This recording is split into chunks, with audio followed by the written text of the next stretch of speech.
welcome to Lighthearted Life and Collectibles. I'm doing a little something different with my changing area. I actually switched sides with it and changed up my little changing pad look.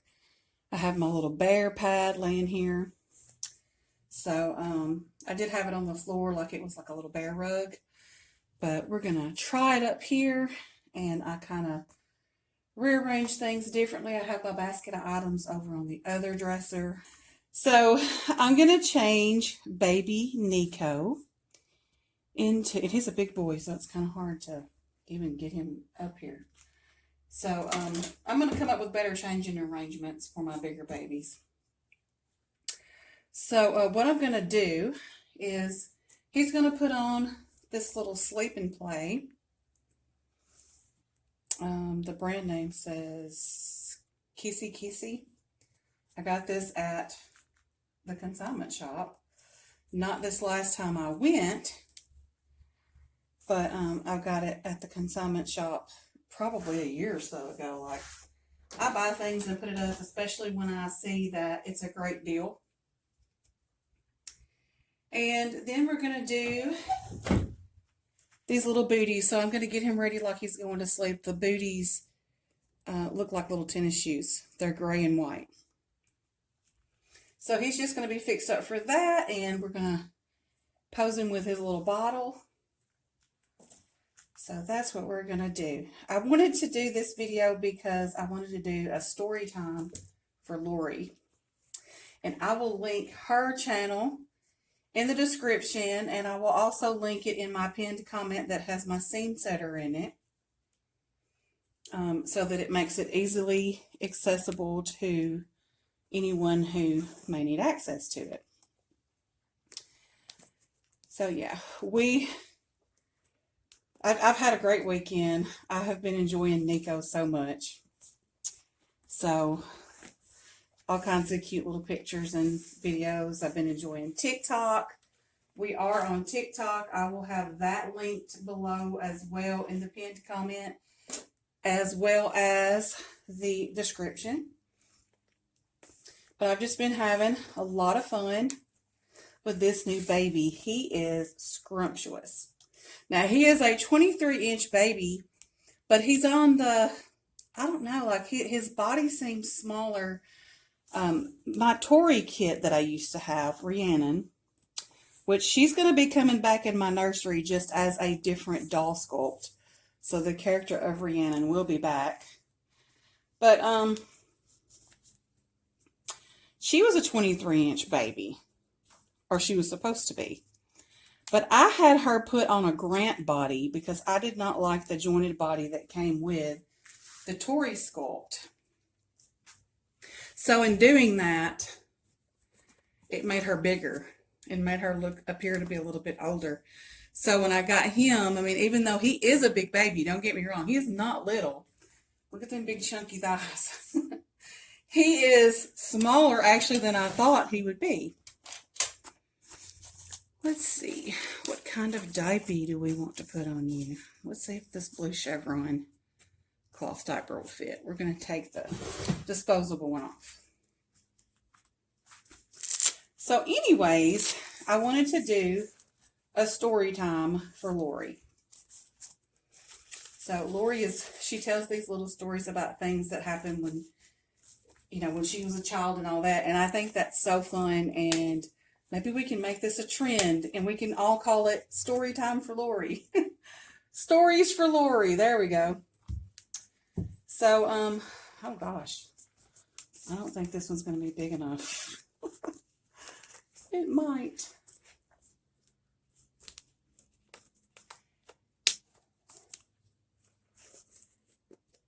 Yeah, I don't know about this one, little boy. Let's get you a different one. We're going to have to go up a size.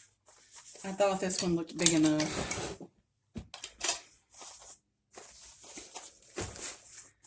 So let's go up to, we'll do this little green one with these little squiggles on it. I don't really know what to call that pattern. Paisley, maybe. I don't know. And this may be more considered a girl diaper, but whatever. we're going to put it on Nico. So anyway, she tells these stories about when she's a child, and I think that's really fun. So I want to share a story time from my childhood about the time that I got stuck in the apple tree. And my dad, he was my hero. He came out and saved me. So I climbed trees a lot when I was a little girl. I was not scared of anything. I was a major tomboy. You know, I was just constantly climbing, running, playing with my boy cousins, you know, that kind of thing. Like, I was just that girl that was still into my baby dolls, and I still like to have ribbons in my hair and look girly, but I was that little girl with dirty hands and dirty feet and dirty fingernails because, you know, I'm making mud pies and things like that outside, you know. So I was outside playing, and I decided I was going to climb the apple tree because I would do that sometimes, and I would eat apples like straight off the limb. Just pluck them off and eat. Well, I had climbed up in this tree, and I had been sitting there for a while. And then, for whatever reason, now keep in mind I'm 5 years old. For whatever reason, I decided that I couldn't get back down. Even though I had gotten myself up there, for whatever reason, I was just like, nope, can't do it. I can't get down now. So nobody could hear me. My mom was inside. We lived out in the country, and kids played out in the country. You know, we would go outside and just wander all over the area around our house, and everybody did it, so nobody thought anything of it. So I was way back at the back of our property climbing these apple trees. So I got stuck, as I said. Little man, this is almost too little. Like I said, he's one of those babies. That's a 3 months. So maybe he needs a 3 to 6 months in this brand. But I mean, I didn't buy it new, so. So I'm up in this tree with my baby doll that I would literally strap to my back with a jump rope because I wanted to take my dolls places with me. And it starts raining. You know, I'm yelling, help, I can't get down. You know, I've got 3 older sisters, which at that time my oldest sister was married and out of the house. My mom and dad had 4 daughters, and they spaced us out like 4 and 5 years each. So my oldest sister was like grown and married when I was like 5. And she had my nephew when I was 6. I became an aunt at 6 years old. So then nobody can hear me. I'm just so distraught. Well, it starts raining, as I said, and then I start panicking because it starts out like a light little rain, you know, and I'm like, okay, no big deal. I'll just keep trying to yell for somebody to see if they can hear me. Nobody does. So my parents used to have this insurance guy that came out to the house. Back in the day, you know, before there was computers and you did everything online, insurance salesmen would come out to your house and collect insurance payments from you. So my parents had this insurance guy that came out, and he pulls up in the driveway, and I'm like, oh, thank goodness, you know. So I start waving and yelling.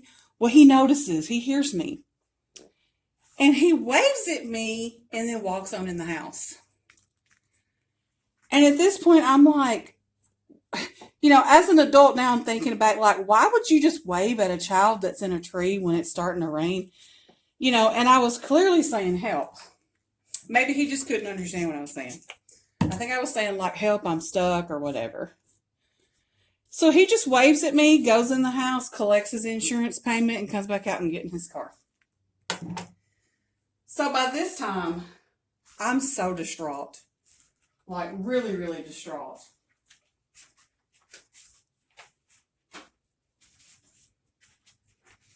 because I don't know what I'm going to do.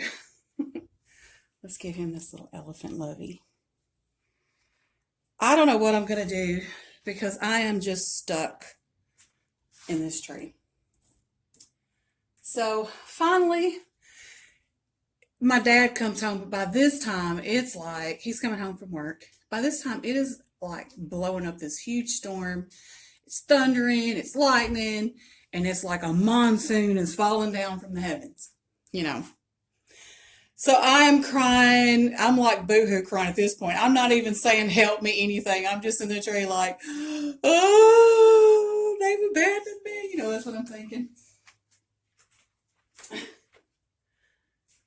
So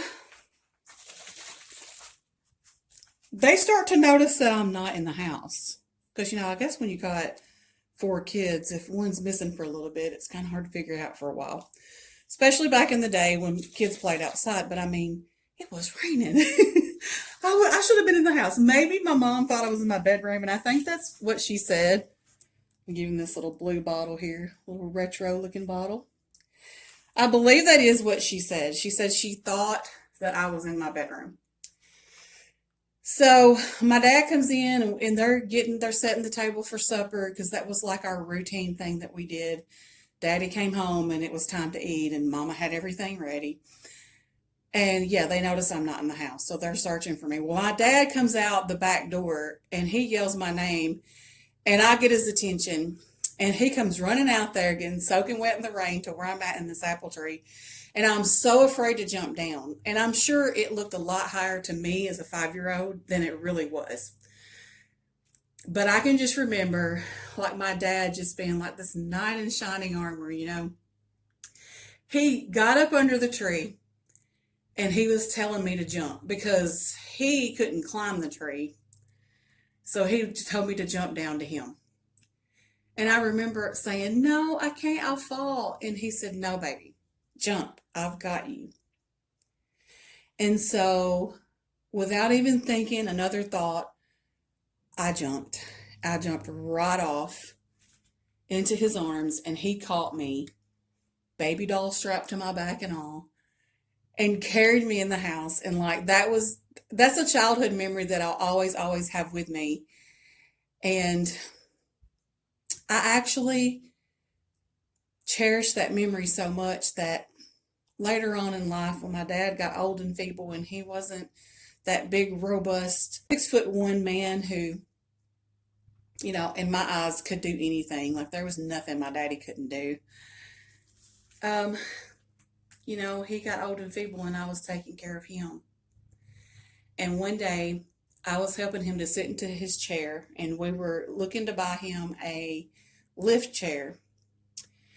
But we were getting all the paperwork done to get it and all that. So at that point I was still helping him get up and down out of chairs and I lifted him out of his wheelchair, which he could do some. It wasn't like I was doing it all, but he just needed help. And he was afraid I was going to drop him when he was going down into his recliner. And he was like, I'm going to fall. And I said, Daddy, do you remember when I was stuck in the apple tree and you wanted me to jump down to you? And I said, no, I'm going to fall. And you said, I've got you. And he said, yeah, I do. And I said, well, come on, I've got you. And he just relaxed because he was like so rigid. He was scared. He didn't, you know, he was trying to take these few steps, like side steps, so that I could rotate him around where his bottom would be in front of the chair to go ahead and sit him down. And all of that rigidness that he had, where he was just like anticipating, oh my gosh, I'm going to fall, I'm going to fall. I just remember he just relaxed and I felt his hands relax his hands were on my shoulders and I had my hands literally like under his armpits, like you would a child if you were helping them to like sit down or pick them up. And I can just remember feeling him relax. And then I put my arms down close to his waist and put him down into the chair. And, you know, you just don't think about how, as a 5-year-old, later on in life, like that memory is so important to you that later on in life, I was able to help him just like he helped me, because he was having trouble trusting me to be able to put him safely in the chair. Just like when I was trapped in the tree, I was having trouble trusting him to safely catch me. I was imagining just falling and hitting the ground with a big thud. So, yeah, that's something I'll always cherish. Um, and I'm glad that I was able to like help my dad the way that he helped me. I was there for him on the last, and I wouldn't have it any other way. I was there every day for whatever he needed me for, and I did everything that I could. So that is my story time for Lori with baby Nico, who is Benjamin by Natali Blick, and he's got his little sleep and play outfit on. So he's going to get ready to take a nap. I hope y'all have enjoyed this change and chat, and I'll see you in the next video. Bye, everyone.